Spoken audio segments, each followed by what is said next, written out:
This is Fiery Cross Island. It's a little more than 1 square mile in size, and it's home to a Chinese military base. There's a 10,000-foot airstrip, an advanced radar station, a missile defense system, and about 200 troops. But the strangest thing about Fiery Cross Island is that 2 years ago, it didn't exist. And neither did the 6 other Chinese military bases that have been built on man-made islands in the South China Sea. If you look at this satellite image from 2014, you can see huge Chinese ships collecting around remote reefs in the Spratly Islands, an archipelago in the South China Sea. In this image, these ships are rapidly pumping sand and rock up onto the reef. They're building islands. And less than a year later, the Chinese had seaports, air bases, and buildings on their new island, and the world had taken notice. We continue our look this morning at what China does not want you to see. The superpower is reclaiming land in 7 spots in the South China Sea, adding on average more than 3.5 acres every day. See, with these islands, China's trying to lay claim to one of the most important areas of ocean in the world, the South China Sea. The South China Sea is incredibly rich in natural resources. 11 billion barrels of oil, 190 trillion cubic feet of natural gas, and 10% of the world's fisheries. Most importantly though, 30% of the world's shipping trade flows through here, to the booming population centers and economic markets of Southeast Asia. It's an extremely important body of water, and right now 5 countries lay claim to some part of it. Now, most countries base their claim off the UN Law of the Seas, which says a country's territorial waters extend 200 miles off their shore, an area called the Exclusive Economic Zone, or EEZ. Countries have exclusive rights to all the resources and trade in their EEZ. It's their sovereign territory. So for example, any oil that's found within 200 miles off the coast of Vietnam belongs exclusively to Vietnam.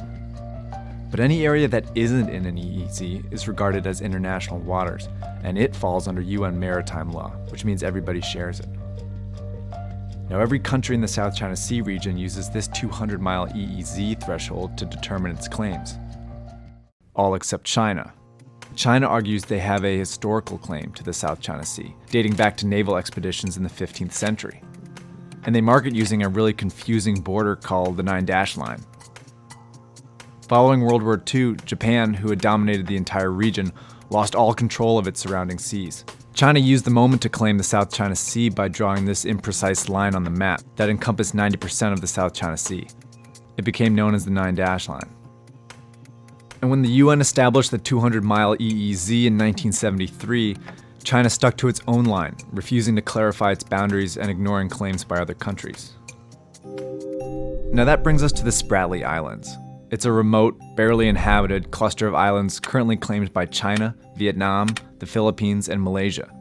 The Spratlys are both geographically and symbolically at the heart of the South China Sea. That's because any country that can claim the Spratly Islands can extend their EEZs to include them and gain exclusive rights to the surrounding territory.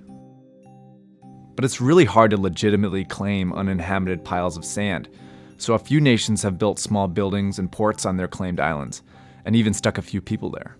But China believes all of the Spratly Islands belong to them, which brings us back to why they're building islands there. Installing military bases on these new artificial islands took the dispute to a whole new level, showing how China is potentially willing to defend its claims with force. Now, this is about when the United States took notice. While the US has no claim in the South China Sea, it is the world's lone superpower and uses its massive navy to defend international waters. But China sees the US presence in the area as an encroachment in their backyard. When a US destroyer ship sailed just 12 miles off the shore of one of China's man-made islands in the Spratlys, China sent out their own destroyer and a patrol boat as a warning.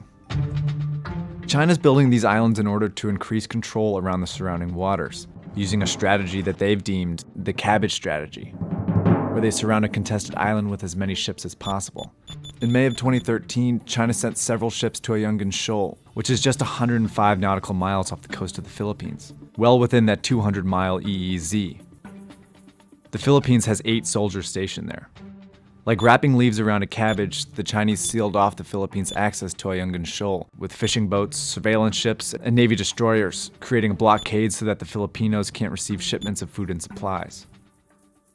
By building their own man-made islands, China is essentially building naval bases. The more islands they have, the more ships they can support, and the more territory they can slowly take control of. And the Chinese cautiously use the cabbage strategy in the Spratly Islands, taking over contested territory, but in small steps, avoiding the possibility of igniting a bigger conflict. But the disputes are intensifying. Countries are now actively arresting trespassers in waters that they claim. And China could go a step further. Since 2015, they've threatened to declare an air identification zone above the South China Sea, declaring that all aircraft that fly through it would need Chinese permission.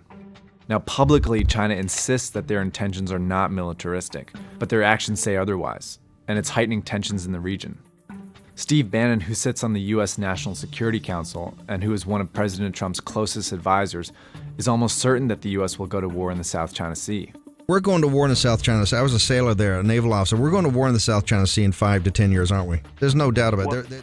But for now, the disputes remain only in the legal and diplomatic realms that only occasionally break into minor clashes. In July 2016, the International Court at The Hague ruled in favor of the Philippines, who charged China with invading their rightful territory in the South China Sea. But China dismissed the ruling, and enforcement of the law doesn't seem likely, even from the US, who released a vague statement urging the two countries to clarify their claims and work together to resolve their disputes, which is another way of saying we don't really want to deal with this.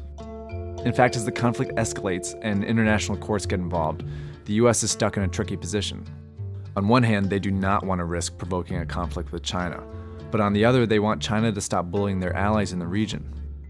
Up until now, the US has managed the situation by continuing to patrol through the South China Sea. It's also likely that the US would fly fighter jets above the sea if China actually does declare an air identification zone. These are symbolic but effective ways of keeping China in check, while not getting too involved in the details of the conflict. So far, the disputes in the South China Sea have not become violent, but countries are starting to defend their claims by increasing troop numbers, weaponizing their territory, and provoking each other. It's a complex situation that will continue to gain international attention, for better or for worse.